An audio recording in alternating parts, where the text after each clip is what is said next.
रानू, मेरी बात तुम कान खोल कर सुन लो।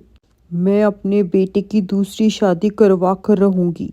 आखिरकार कब तक मैं पोते का मुंह देखने के लिए तरसूंगी। पर माँ, मैं रानू से बहुत प्यार करता हूँ।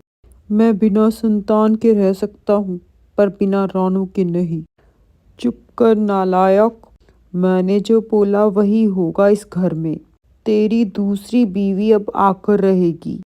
सुनिए जी, माँ जी बिल्कुल ठीक कह रही है। मैं आपको बाप बनने का सुख नहीं दे सकती। आप दूसरी शादी कर लीजिए। नहीं रानू, ऐसा नहीं हो सकता। मैं तुम्हारे अलावा किसी और के बारे में सोच भी नहीं सकता।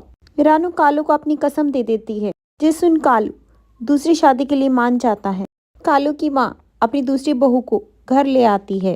कालू की दूसरी बीवी मीनू बहुत ही चालाक और चतुर चिड़िया थी।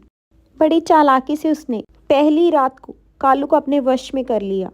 वहीं दूसरी तरफ रानू इन सब बातों से अनजान अपने कमरे में बहुत अकेली पड़ गई थी।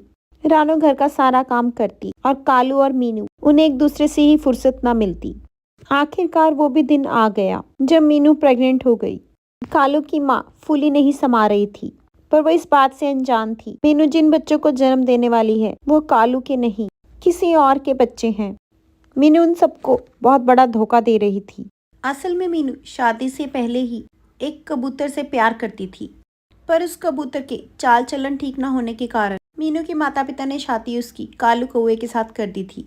पर मीनू का ये सच उसके बच्चों के रूप में कालू और उसके परिवार के सामने आ चुका था। कालू की माँ को भी एहसास हो चुका था उसने रानू के साथ कितना गलत किया और अनजाने में एक ऐसी बहू को घर ले आई जिसका किसी के साथ नाजायज रिश्ता था।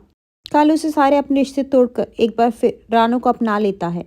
दोस्तों, उम्मीद है आपको कहानी पसंद आई होगी। प्लीज़ सब्सक्राइब माय चैनल ऐसी और दिलचस्प कहानी देखने और सुनने के लिए।